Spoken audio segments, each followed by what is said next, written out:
Hello students, good afternoon everyone. सभी ठीक हो, अच्छे हो? ओके, तो लास्ट टाइम हम कर रहे थे, अपना टॉपिक था ओम्स लॉ, ठीक है। और ओम्स लॉ में हम क्या पढ़ रहे थे कि करंट जो फ्लो करता है किसी भी कंडक्टर के अंदर वो डायरेक्टली प्रोपोर्शनल होता है पोटेंशियल डिफरेंस के। तो वहाँ से अपने पास एक कांस्टेंट निकल के आया था और उस कांस्टेंट का नाम क्या था? रेजिस्टेंस।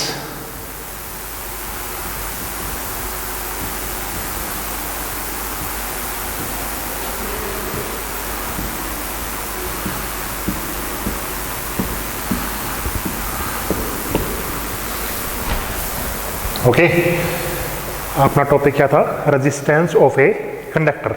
तो आज हम इससे आगे चलते हैं कि हम देखते हैं कि रेजिस्टेंस होता क्या है, ठीक है। तो लास्ट टाइम आपने पढ़ा था V is equal to I R, ठीक है।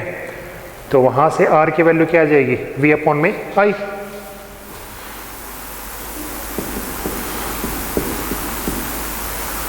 ठीक है, this is the method of resistance, ठीक है, method of measurement of resistance.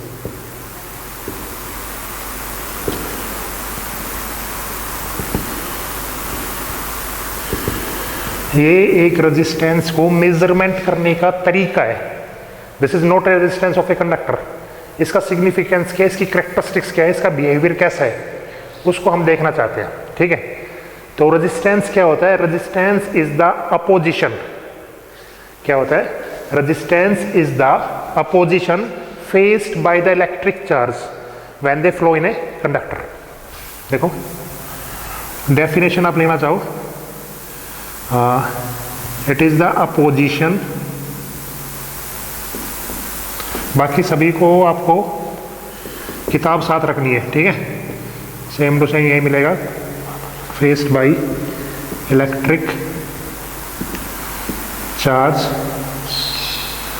When flow in a conductor. Okay, तो कीवर्ड इसमें क्या है? अपोजिशन, ठीक है। मतलब क्या है कि रेजिस्टेंस क्या काम करेगा? अपोज करेगा। किसका अपोज करेगा? इलेक्ट्रिक चार्जेस का अपोज करेगा, ठीक है। तो इलेक्ट्रिक चार्जेस के फ्लो का अपोज करेगा तो करंट क्या हो जाएगी? स्लो। और रेजिस्टेंस क्या हो जाएगा? ज्यादा। रेजिस्टेंस क्या हो जाएगा? ज्यादा, ठीक है।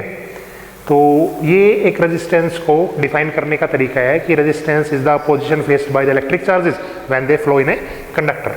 बट किस तरह ये अपोज करता है, ठीक है। तो इसका बेसिक कारण क्या है? बेसिक जो कोज है वो क्या है कि रेजिस्टेंस किस कारण से आता है, ठीक है। तो यहाँ पे आप परफेक्टली वर्ड नहीं बता सकते, तो सिर्फ एक वर्ड में आप याद कर लो, कोलिजन। वो क्या वर्ड है? कोलिजन्स। कोलिजन्स के कारण रेजिस्टेंस होता है, ठीक है। कोलिजन्स के कारण रेजिस्टेंस किस तरह होता है? देखो किस तरह होता है, मैं बताता हूं आपको। मान लेते हैं आप किसी रस वाले इलाके में चल रहे हैं, बहुत भीड़ भाड़ वाले इलाके में चल रहे हैं, ठीक है। तो आप चल रहे होते हैं धीरे धीरे, तो आपकी टक्कर हमेशा लगती रहती है किसी ना किसी से, ठीक है, जिसके कारण आपकी स्पीड नहीं बन पाती है। समझ रहे मेरी बात को, ठीक है। कि आप किसी भी रस्सी इलाके में जो चलते हैं, ठीक है, तो आमने सामने से आपको क्या लगती रहती है? टक्कर लगती रहती है, ठीक है, जिसके कारण आपकी स्पीड है वो इंक्रीज नहीं होती है, ठीक है। और स्पीड इंक्रीज नहीं होती है तो आई का फॉर्मूला क्या होता है? NAEBD, ठीक है। स्पीड अगर इंक्रीज नहीं होगी, धीरे हो जाएगी, तो करंट भी कैसे हो जाएगी? धीरे हो जाएगी। करंट धीरे हो जाएगी तो रेजिस्टेंस कैसे हो जाएगा? ज़्यादा हो जाएगा। कुछ समझ पा रहे हो मेरी बातों को, ठीक है।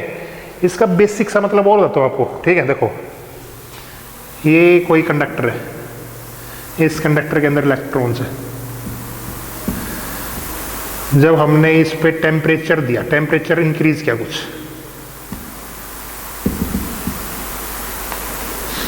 ठीक है, जब हमने इस पे टेम्परेचर को इंक्रीज किया तो जो इलेक्ट्रॉन्स थे, ठीक है, वो अपना मूवमेंट जल्दी जल्दी करेंगे। अब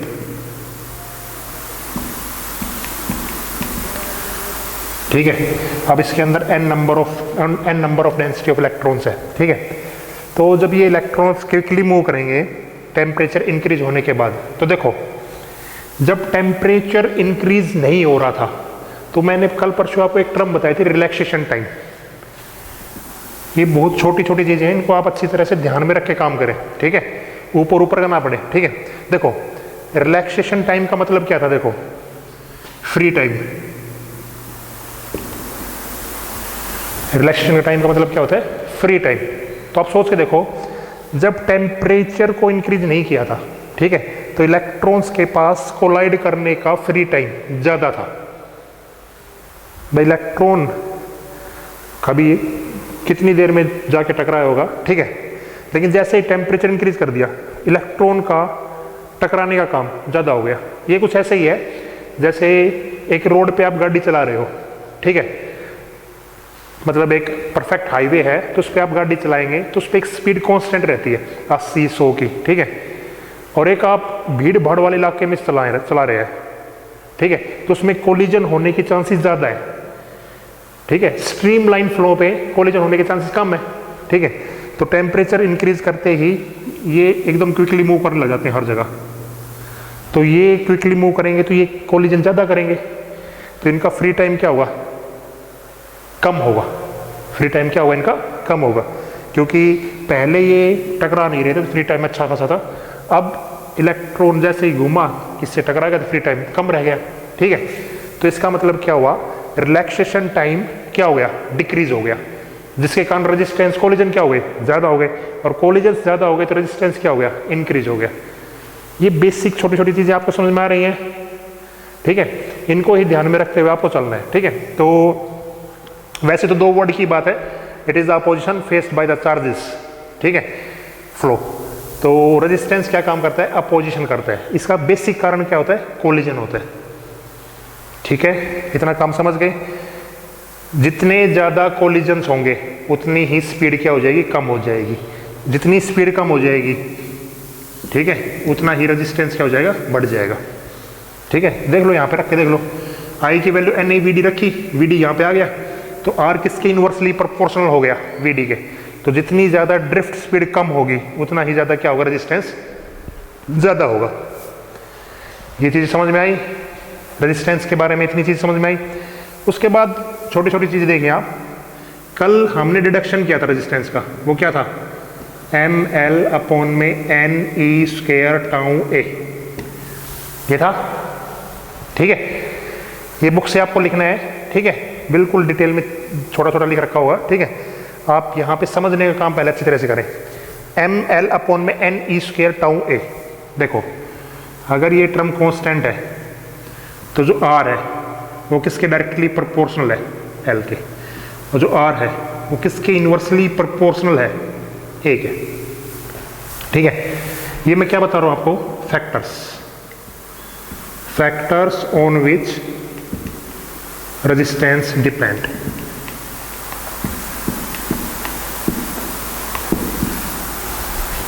ठीक है, मतलब क्या है कि रेजिस्टेंस जो है वो किन किन फैक्टर्स पे डिपेंड करता है। तो किन किन फैक्टर्स पे डिपेंड करता है, लेंथ पे और एरिया पे। किस तरह डिपेंड करता है, अगर कंडक्टर की लेंथ आप बढ़ाएंगे तो रेजिस्टेंस क्या होगा, इंक्रीज करेगा। अगर कंडक्टर के एरिया बढ़ाएंगे, एरिया ऑफ क्रॉस सेक्शन आप बढ़ाएंगे तो रेजिस्टेंस क्या होगा, डिक्रीज होगा। ठीक है, इतना काम समझ गए। ठीक है, इनको कंबाइन करूं मैं तो क्या लिख दूंगा, L/A। ठीक है, इस प्रोपोर्शनल साइन को हटाने के लिए कांस्टेंट लगाते हैं और उस कांस्टेंट का नाम क्या है यहाँ पे, रो। क्या नाम है यहाँ पे, रो। ठीक है, तो अब इसमें आप पहले ध्यान से देखिए क्या क्या चीज आई अभी। पहली चीज, रेजिस्टेंस ऑफ ए कंडक्टर क्या होता है, अपोजिशन फेस्ड। ठीक है, या opposition offered to the electric charges. ठीक है, दूसरी चीज, the ratio of electric potential to current is called electrical resistance. ठीक है, एक चीज और यहां से देख लीजिए आप, इसकी यूनिट क्या बनेगी, वोल्ट पर एम्पियर। वोल्टेज की वोल्ट, करंट की क्या बनेगी, एम्पियर। तो इसको हम एक नई यूनिट देते हैं, उस यूनिट का नाम क्या है, ओम। क्या नाम है उस यूनिट का, ओम। इसका सिंबल है ओम, ठीक है, क्योंकि ओम ने डिस्क्राइब किया था ओम्स लॉ, ठीक है।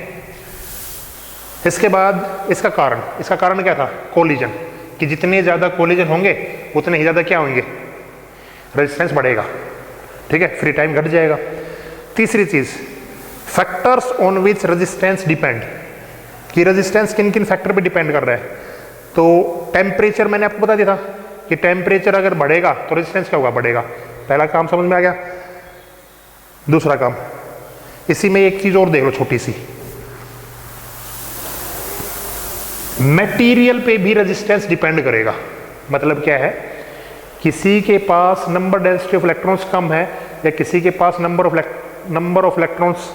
डेंसिटी ऑफ इलेक्ट्रॉन्स ज्यादा है, ठीक है, तो उससे भी रेजिस्टेंस पे फर्क पड़ेगा। क्यों, R is inversely proportional to N, ठीक है। अगर नंबर डेंसिटी ऑफ इलेक्ट्रॉन्स ज्यादा होंगे तो रेजिस्टेंस क्या होगा, कम, ठीक है।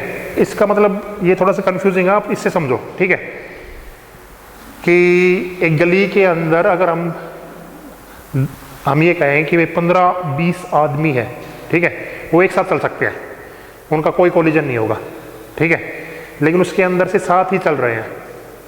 तो साथ चल रहे हैं तो इसका मतलब क्या है, इसका मतलब ये है कि उसके अंदर कोलिजन्स क्या है, ठीक है, उसके अंदर कोलिजन्स क्या हो रहे हैं, बिल्कुल नहीं हो रहे, क्योंकि उसके पास नंबर डेंसिटी ऑफ इलेक्ट्रॉन्स ही कम है, ठीक है। तो रेजिस्टेंस किस पे डिपेंड करेगा, नेचर ऑफ मटेरियल पे भी डिपेंड करेगा कि उसके पास नंबर ऑफ इलेक्ट्रॉन्स कितने हैं। मतलब वायर कैसी है, कॉपर वायर है, सिल्वर वायर है, कैसी वायर है, उस वायर के अंदर कितने नंबर डेंसिटी ऑफ इलेक्ट्रॉन्स है, कम है, ज्यादा है, कैसे है, ठीक है। तो नंबर डेंसिटी ऑफ इलेक्ट्रॉन से भी क्या फर्क पड़ता है, रेजिस्टेंस पे फर्क पड़ता है, ओके। उसके बाद लेंथ ऑफ ए कंडक्टर, तो रेजिस्टेंस लेंथ पे किस तरह डिपेंड करता है, directly proportional to L। Area पे किस तरह डिपेंड करता है, इनवर्सली प्रोपोर्शनल टू एरिया। इस चीज को जब हम हटाते हैं तो एक कांस्टेंट का यूज करते हैं, इस कांस्टेंट का नाम क्या है, रेजिस्टेंस। अब आगे हम इस कांस्टेंट नाम क्या है, रेजिस्टिविटी। तो आगे हम रेजिस्टिविटी के बारे में थोड़ा सा देखते हैं। अब क्या है, इतना काम समझ में आ गया वो सभी को, ठीक है।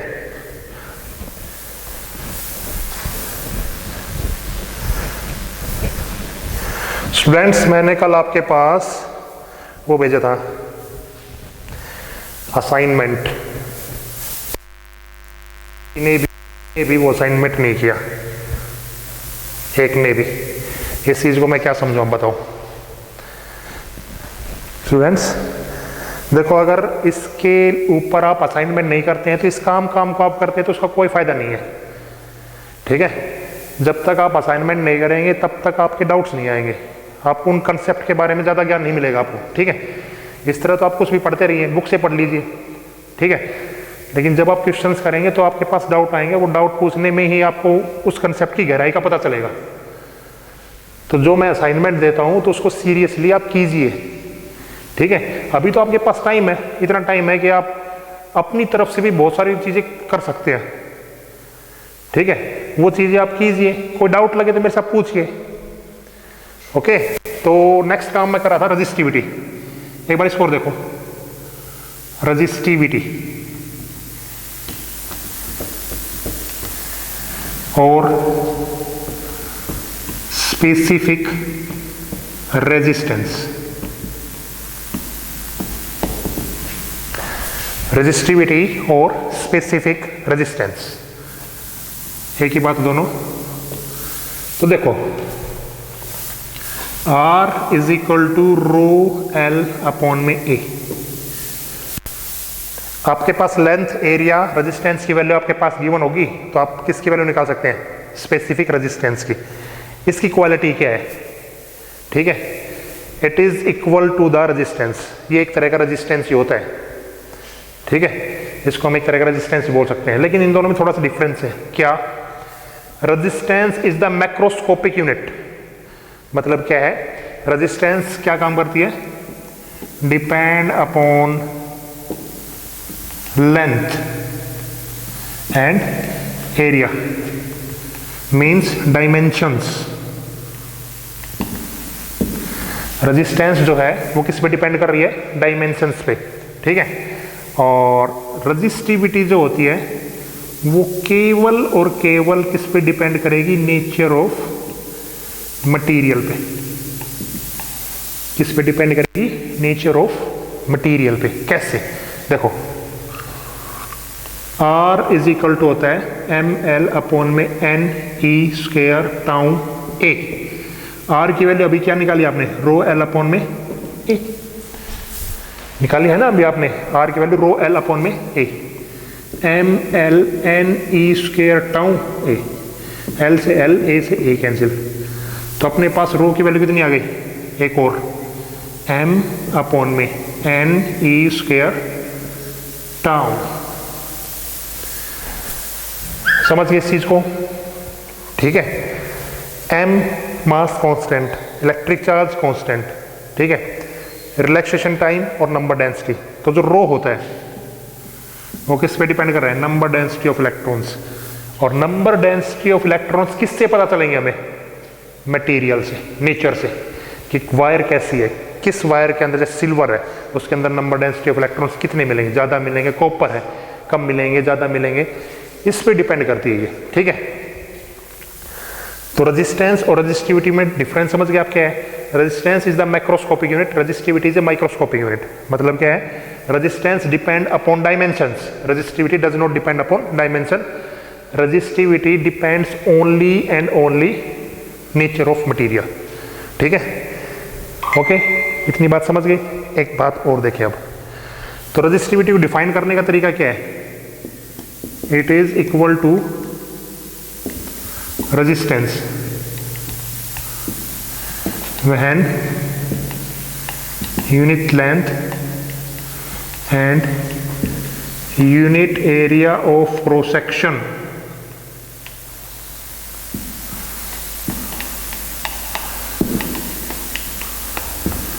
of opposite faces of cube, या कुछ भी हो सकता है,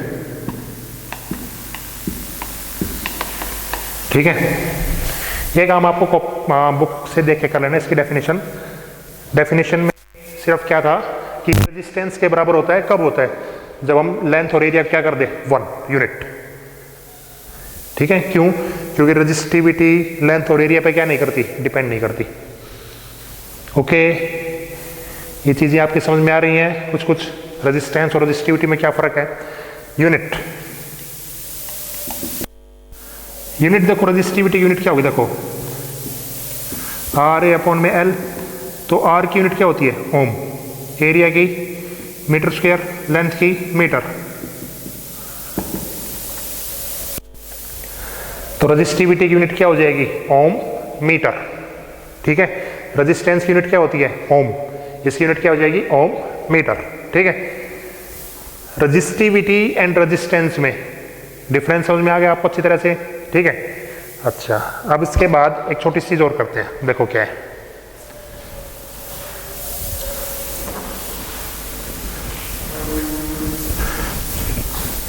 इसको बहुत अच्छी तरह से आपको कॉपी में नोट करना है।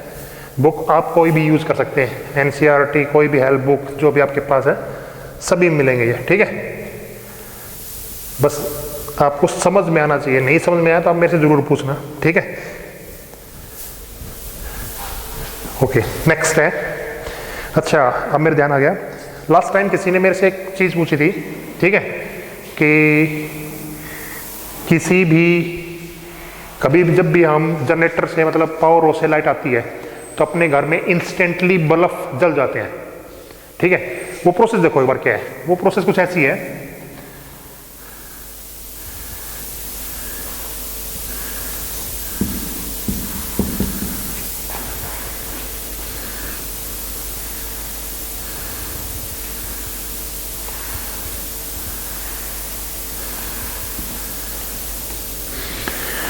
ये अर्थ है, ठीक है।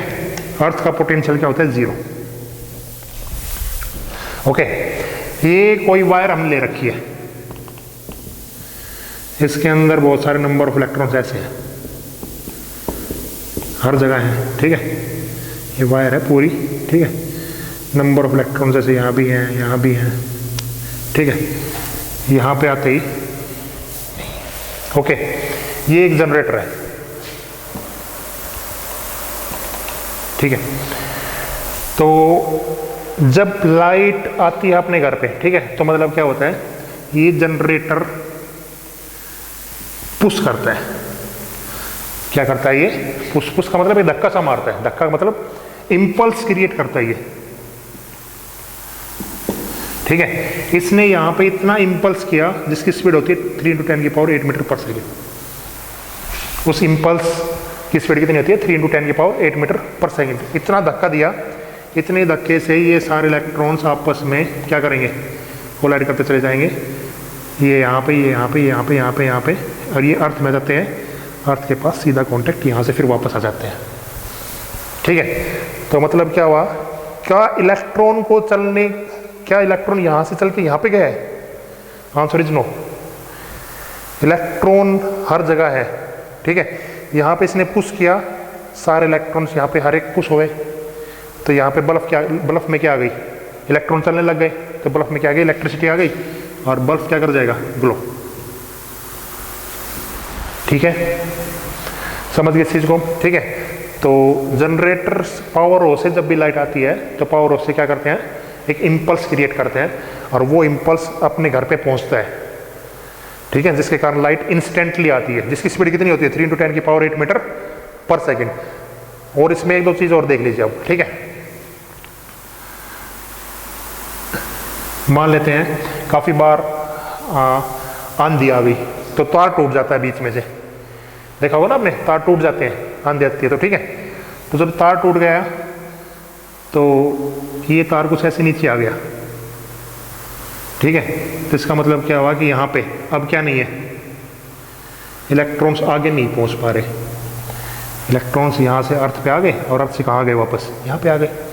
तो क्या बल्ब जलेगा? नहीं जलेगा, नहीं जलेगा, ठीक है। इस चीज को हम क्या कहते हैं?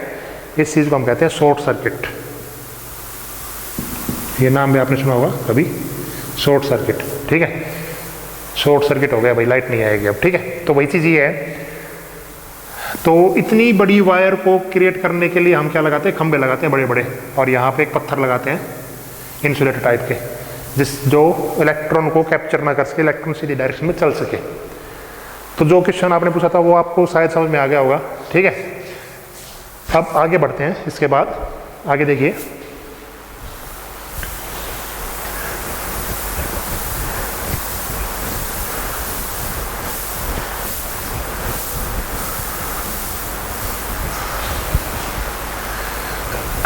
आगे है कुछ टर्म है, करंट डेंसिटी, कंडक्टेंस और कंडक्टिविटी।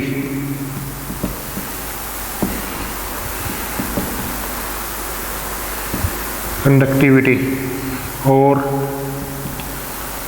माइक्रोस्कोपिक फॉर्म या vector form of Ohm's law. ये कुछ छोटी छोटी चीजें हैं, इनको आप जल्दी जल्दी समझने की कोशिश कीजिए, आसान आसान चीजें हैं। करंट सम कुछ एक टर्म्स है, current density, conductance, conductivity, microscopic form of Ohm's law, ठीक है। देखो, करंट डेंसिटी को हम रिप्रेजेंट करते हैं जे से। किससे रिप्रेजेंट करते हैं हम? जे से, ठीक है। किसी भी कंडक्टर के अंदर छोटे से एरिया से, ठीक है, कितना करंट फ्लो हुआ है, उस चीज को हम कहते थे करंट डेंसिटी। तो करंट डेंसिटी का क्या डेफिनेशन हो जाएगी? Current per unit area of cross section, that is flow. Area एक वेक्टर क्वांटिटी होती है, ये आपने पढ़ा हुआ है फर्स्ट यूनिट में कि एरिया कैसी क्वांटिटी होती है? एक वेक्टर क्वांटिटी होती है, उसको हम इस तरह ट्रीट करते हैं, ठीक है। तो आई की जो फॉर्म होगी वो इस तरह भी हो सकती है, जे डॉट डी एस, ठीक है, J dot D S. D S का मतलब एरिया ही है ये, ठीक है। लेकिन आप इतना याद रखें, करंट डेंसिटी आपको पता करनी है, तो करंट डेंसिटी क्या होती है, current per unit area of cross section. इसकी यूनिट क्या हो जाएगी, एम्पियर मीटर स्क्वायर। ये कैसी क्वांटिटी होगी, ये बात और ध्यान रखनी है आपको, कैसी क्वांटिटी होगी, वेक्टर क्वांटिटी। कैसी क्वांटिटी होगी, ये वेक्टर क्वांटिटी। यहां तक समझ में आ गया, करंट डेंसिटी आ गई। दूसरा कंडक्टेंस। भाई कंडक्टेंस का मतलब ये होता है कि जो इलेक्ट्रिसिटी को कंडक्ट कर दे, ठीक है, इसको हम रिप्रेजेंट करते हैं जी से। तो इसका डेफिनेशन होती है reciprocal of resistance is called conductance, ठीक है। मतलब क्या है, रेजिस्टेंस को अगर आप रेसिप्रोकल कर दोगे तो रेजिस्टेंस देखो कम है तो कंडक्टेंस अपने आप क्या हो जाएगी, ज्यादा, इलेक्ट्रिसिटी ज्यादा हो जाएगी। भाई रेजिस्टेंस क्या काम करता है, करंट को कम करता है। अगर करंट कम है तो जी क्या हो जाएगा, बढ़ जाएगा, तो करंट क्या हो जाएगा, ज्यादा। तो कंडक्टेंस का मतलब क्या हो, G is equal to 1 upon में R. The reciprocal of resistance is called conductance. Unit, इसकी यूनिट होती है ओम इनवर्स, या इसको कह देते हैं मो। ओम इनवर्स, ये इसको कह देते हैं मो। उसके बाद इसकी एक यूनिट और पड़ गई, साइमन, ठीक है। ये थोड़ा सा अजीब सा लगता था मो, तो एक यूनिट और पड़ गई इसकी, साइमन। इस साइमन स्पेलिंग देना ना, साइमन, इसको ये भी कहते हैं, ठीक है। कंडक्टिविटी, कंडक्टिविटी को हम लिखते हैं सिग्मा से। किसे लिखते हैं, सिग्मा से, ठीक है। और वो होता है, भाई ये क्या था, द रेसिप्रोकल ऑफ रेजिस्टेंस, तो ये क्या हो जाएगा, रेसिप्रोकल ऑफ रेजिस्टिविटी, ठीक है। इसकी यूनिट क्या हो जाएगी, ओम मीटर इनवर्स, क्योंकि रेजिस्टिविटी यूनिट क्या होती थी, ओम मीटर, तो इसकी यूनिट क्या हो जाएगी, ओम मीटर इनवर्स। समझ में आ गया होगा ये छोटी टर्म्स। लास्ट चीज और देखो आज की वीडियो में, माइक्रोस्कोपिक। देखो ओम्स लॉ के हमने फॉर्म पढ़ी थी, V इज इक्वल टू क्या होता था, आई आर।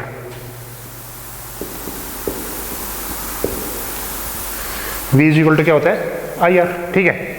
इसकी अगर वेक्टर फॉर्म या माइक्रोस्कोपिक छोटी फॉर्म हम निकालना चाहें, उसको हम वेक्टर फॉर्म भी बोल देते हैं, ठीक है। वो देखो किस तरह निकालेंगे आप, V is equal to I R. V is equal to क्या होता है, आई, आर की जगह क्या होता है, रो एल अपॉन में ए, ओके। V, वेद वाला फॉर्मूला क्या होता है, V इंटू में L, क्यों डिस्टेंस नहीं है ना, लेंथ होती है A। L से L क्या हो गया, कैंसिल, ओके। और देखो I अपॉन में A क्या होता है, करंट डेंसिटी J, ठीक है। और रो, J इज इक्वल टू क्या हो जाएगा, E अपॉन में क्या हो जाएगा, रो। और 1 अपॉन में रो क्या होता है, सिग्मा। तो J इज इक्वल टू क्या आ जाएगा, सिग्मा E, ठीक है। अगर वेक्टर फॉर्म में आप लिखना चाहेंगे तो J भी वेक्टर होता है, सिग्मा स्केलर होता है, इलेक्ट्रिक फील्ड कैसी होती है, vector. This is the vector form of Ohm's law, या microscopic form of Ohm's law. ये चारों चीजें आपकी शायद समझ में आ गई, ये आसान सी चीजें थी। रेजिस्टेंस आपकी समझ में आ गया होगा, रेजिस्टिविटी आपकी समझ में आ गया होगा, ठीक है। इसकी कैलकुलेशंस, थोड़ा सा मैथमेटिक्स हम करेंगे नेक्स्ट वीडियो में, ओके। इससे पहले एक टॉपिक और करेंगे, कार्बन रजिस्टर, ठीक है। तो वो अगली वीडियो में करेंगे। लेकिन प्लीज़ मेरी आपसे रिक्वेस्ट है कि आप इन टॉपिक्स को पढ़ के असाइनमेंट जरूर करें, ठीक है।